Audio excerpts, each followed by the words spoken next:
Good morning class. आज हम class 4th का ईवीएस में चैप्टर नंबर 14 जो कि मैं प्री लेक्चर में आपको फॉरेस्ट के बारे में बता चुकी हूँ कि फॉरेस्ट कौन कौन से टाइप्स के होते हैं और कितने उसमें क्या क्या पाया जाता है, उनके अंदर कौन कौन सी थिंग्स पाई जाती है। फॉरेस्ट तो मैंने आपको बताया ही था कि फॉरेस्ट क्या होता है। तो अपना टॉपिक चैप्टर का नेम क्या है? FOREST, फॉरेस्ट लाइफ, फॉरेस्ट के जीवन के बारे में बताया था। तो मैंने आपको कितने टाइप्स के फॉरेस्ट बताए थे? थॉर्नी फॉरेस्ट बताया था, माउंटेन फॉरेस्ट बताया था, है ना, और डिसिडियस फॉरेस्ट बताया था। ये सारे जो फॉरेस्ट मैंने आपको बताए थे उसके अंदर मैंने आपको बताया था कि किस किस टाइप से उसके अंदर हम उसको आगे प्रोसेस करते हैं, किस टाइप के एनिमल्स उसमें रहते हैं, कैसे प्लांट्स होते हैं। लाइक फर्स्ट इज डेसिडियस जो फॉरेस्ट था उसके अंदर मैंने आपको बताए थे कि उसके अंदर ग्रासेस ज्यादा होती हैं और माउंटेन एरिया में पाम के ट्रीज और देवदार के ट्रीज इस टाइप्स के पाए जाते हैं जो कि किस शेप में होते हैं? क्रिसमस ट्री जो होता है इस टाइप के वो पेड़ होते हैं, ताकि वो क्या होती है, इनकी जो ये पॉइंट्स होते हैं वो निडल की जैसी, सुई की जैसी होती है, जो कि कहाँ पाई जाती है? ओनली फॉर माउंटेन एरियाज में, माउंटेन फॉरेस्ट के अंदर ही ऐसे प्लांट्स पाए जाते हैं। और सबसे ज्यादा जो फंक्शन होता है वो क्या बताया था मैंने आपको कि वो किस काम आते हैं? तो वो सॉइल इरोजन, मिट्टी के कटाव को रोकने के काम आते हैं। फॉरेस्ट और क्या करता है? एनिमल्स को, बर्ड्स को और भी कई चीजें होती हैं उनको क्या करता है? शेल्टर देता है, शेल्टर रहने की व्यवस्था करता है। आज मैं आपको जो बता रही हूँ वो है conservation of a forest. Forest को बचाने के लिए हमें क्या क्या करना चाहिए, उसको कंजर्व कैसे रखना चाहिए, कौन कौन सी उसमें सेंचुरीज आती हैं, कौन कौन से अभयारण्य आते हैं। तो the soil has become barren and dry due to deforestation।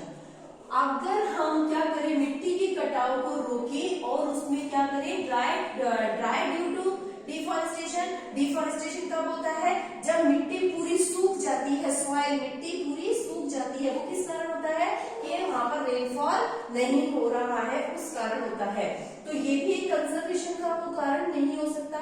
अगर बारिश कंजर्व करके रखेंगे, अपन बारिश का पानी रखेंगे तो वो फॉरेस्ट में कंजर्वेशन रहेगा। सेकंड है cutting down of forest has led to the displacement or death of a large number of birds, animals and human beings।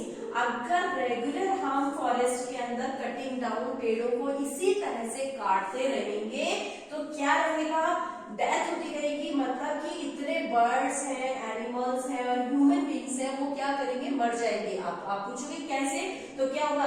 Animals और बर्ड्स का तो शेल्टर ही वन होते हैं ना, फॉरेस्ट होते हैं, तो वो लोग वहां रह रहे हैं और उनका रहने का स्थान क्या होता है? ट्रीज के ऊपर होता है या नीचे होता है। तो अगर हम लोग जो भी ह्यूमन बींग्स है इन पेड़ों को अधिकतर काटते रहेंगे, कट करके सप्लाई करते रहेंगे, बेचते रहेंगे, तो फॉरेस्ट तो नष्ट हो जाएंगे। उनको कंजर्व करने के लिए, उनको बचाने के लिए हमें क्या करना रहेगा? अगर हम 2 पेड़ काटते हैं तो हमें 5 पेड़ लगाने का रेशो रखना पड़ेगा। रेशो 2 पेड़ काटने पर 5 पेड़ लगाने का, ये पॉइंट रेशो रखना पड़ेगा। तो हम क्या करेंगे? इस चीज को देखेंगे। और सबसे ज्यादा अपन बोलते ही हैं कि है ना, जो प्लांट्स को तो संजो के रखना चाहिए। प्लांट्स हमारी लाइफ है। ह्यूमन बींग्स के लिए क्यों जरूरत है? क्योंकि ह्यूमन बींग्स को तो ऑक्सीजन की नीड होती है प्लांट से। अगर ह्यूमन बींग्स को ऑक्सीजन मिलेगी नहीं तो वो भी डेथ के अकॉर्डिंग चल जाएंगे, मतलब वो भी मर जाएंगे। It leads to less rainfall and also less oxygen in the air। आगे कोई बात? less। अगर इसी तरह से फॉरेस्ट के अंदर प्लांट्स को कट कर दिया जाएगा तो रेनफॉल, बारिश का होना बहुत कम हो जाएगा और जितने पेड़ कट जाएंगे बारिश कम होगी तो ऑक्सीजन भी एयर के अंदर, हवा के अंदर ऑक्सीजन भी कम हो जाएगी। फिर है to maintain a healthy and clean environment we should grow more trees. अगर हमें हमारे पर्यावरण को, हमारे वातावरण को शुद्ध और आगे बढ़ाने वाला उसको बढ़ाना है तो हमें क्या करना रहेगा कि उसमें शुद्धता बरकरार रहे। तो हमें क्या करना रहेगा? एनवायरनमेंट को सुरक्षित और हेल्दी बनाने के लिए, स्वच्छ बनाने के लिए मोर देन प्लांट्स सॉइल में वो करने पड़ेंगे, प्लग करने हमें बहुत ज्यादा पेड़ों को लगाना पड़ेगा। The government of India has started a many programs such as a one महोत्सव। अब जो है हमारी जो गवर्नमेंट है उन्होंने क्या किया है, उन्होंने एक वन महोत्सव नाम से एक प्लांट्स लगाने के लिए एक वन महोत्सव का आयोजन किया, जिसको उन्होंने रेगुलर कर दिया कि वन महोत्सव मनाना ही है। तो वन महोत्सव में क्या होता है, मोर देन प्लांट्स को लगाया जाता है, जगह जगह प्लांट्स लगाया जाता है और मनाया जाता है। क्या बनाया जाता है, अर्थ डे बनाया जाता है पृथ्वी पर, उसमें भी क्या किया जाता है, प्लांट्स लगाए जाते हैं। तो इतने प्लांट्सों को लगाने के लिए क्यों लगाए जाते हैं, ताकि नेचर बरकरार रहे, जो भी नेचुरल सोर्सेज है वो उसमें तादाद रहे, जो उनके अंदर रहना होता है ना कि उनकी फॉरेस्ट की आबादी बढ़कर रहे, वहां पर एनिमल्स को, बर्ड्स को शेल्टर मिले, हमें अधिक से अधिक जड़ी बूटियां मिले, वनों से तो बहुत सारी चीजें मिलती, लकड़ी मिले।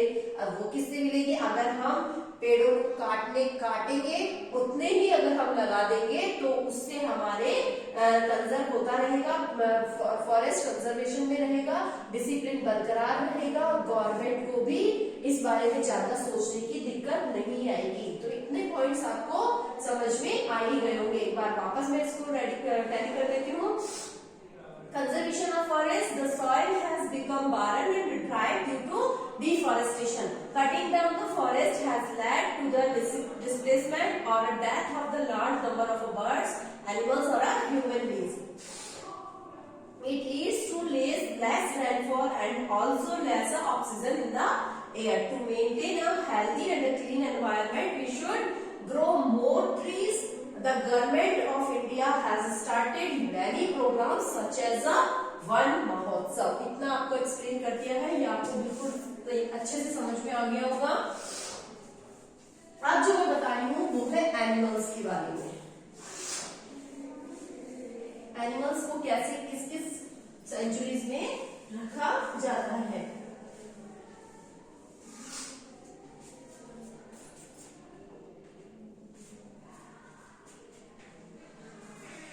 There are 441 wildlife in the earth. अब वाइल्डलाइफ एनिमल से रिलेटेड है कि हमारे यहाँ पर 441 यानी 441 वाइल्डलाइफ है और national park. There are 80 national park.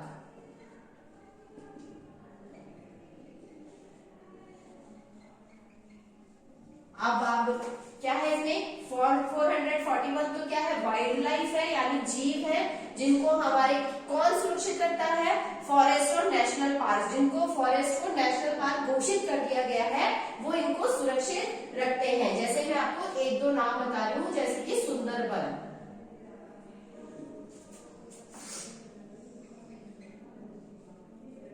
Sundarban कहाँ पर है, ये वेस्ट बंगाल में। सुंदरबन इन waste Bengal.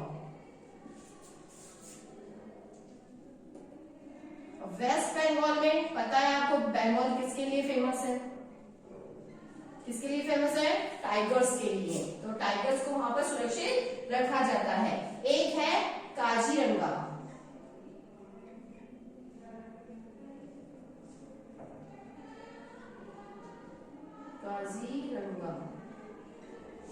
Kaziranga is situated in Assam.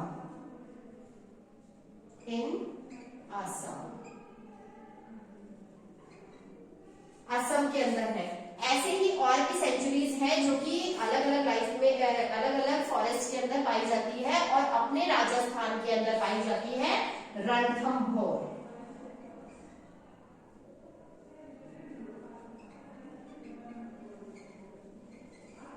Ranthambore कहाँ पर है, राजस्थान के श्री माधोपुर के अंदर।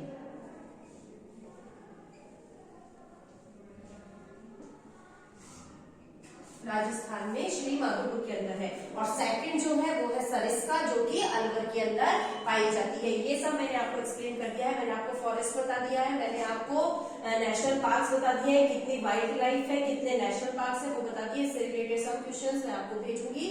Thank you class.